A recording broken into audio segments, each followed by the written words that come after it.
such a hard teaching that the apostles say to Jesus, increase our faith. Right? Increase our faith.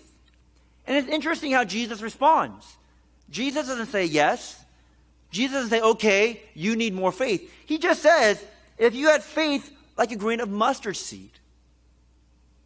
Again, the apostles, they want big faith. Like, how many times have you asked, God, increase my faith. Make my faith big. Right? Jesus doesn't seem to want them to have big faith. And maybe it's because, I will say this, I think the sign of maturity as a Christian, the more mature that you get, the more you're growing as a Christian, the smaller your faith will look. I think it's true. I think the more mature you are, the more you're growing as a Christian, the more you'll see how little your faith is.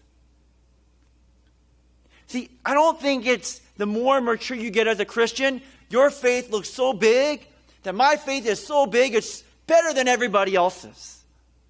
If you think that your faith is better than other people's faith, I think that's a sign of immaturity.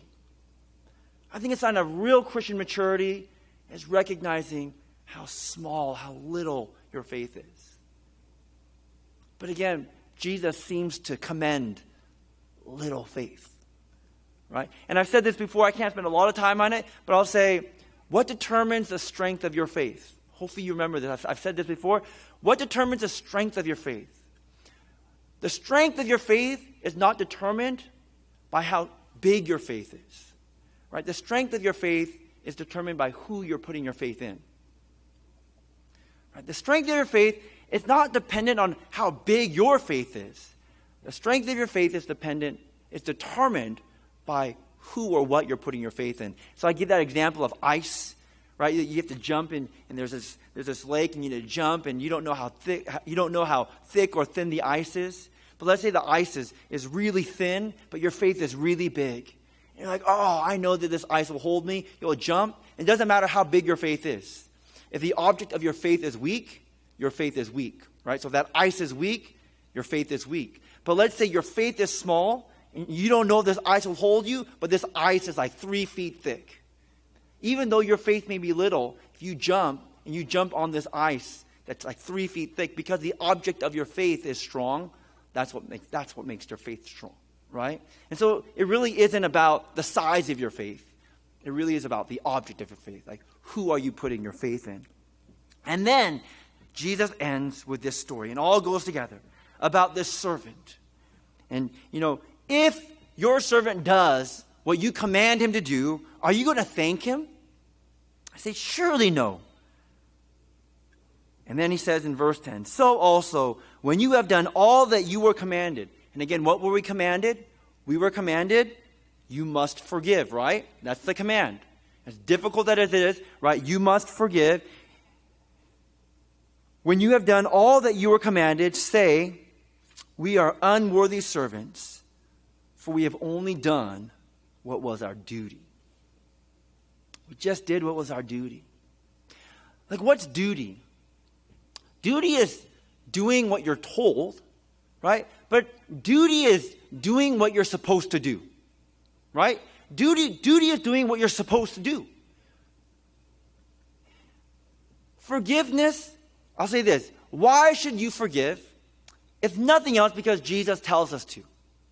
Right? But it's your duty. Not only because Jesus tells you to, but it's your duty because God has forgiven you. Because God has forgiven you. Maybe you sinned against God 7 times a day. And 7 times a day you repented. God has forgiven you. And because God has forgiven you, it is your duty.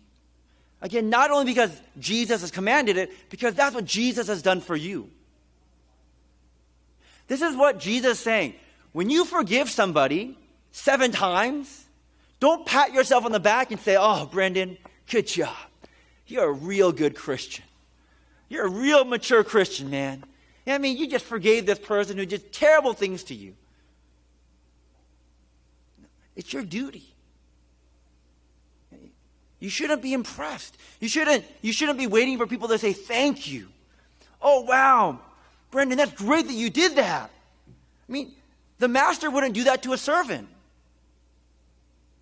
When you forgive someone, all you say is, it's my duty. It's my duty. And the key to this is faith. They increase my faith. You got to put your eyes on Jesus. Because ultimately, I think real forgiveness only comes through Jesus. And when we remember, and when we're aware of what Jesus has done for us, we're compelled. We have to forgive others. I mean, Jesus says this, right? You must forgive him. So you shouldn't think highly of yourself. What Jesus is warning in this passage is against self-righteous arrogance. Against you thinking that somehow that you're better than other people. And again, don't worry so much about what other people are doing. Don't be so worried about what they've done to you. Jesus says, pay attention to yourselves. You must forgive. Because it's our duty. Would you pray with me as we close our worship service today? And can we do that? As we close, can we turn our eyes to Jesus? And can we remember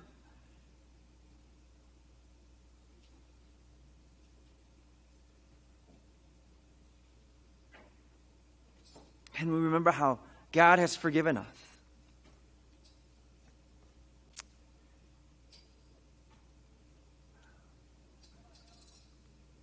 That we would keep our eyes fixed on Jesus, that we wouldn't judge other people, that we wouldn't compare ourselves with other people, but that we would pay attention to ourselves, and that we would work out our faith in fear and trembling. So we'll take a moment to pray, and then I'll close our worship service in prayer and the benediction.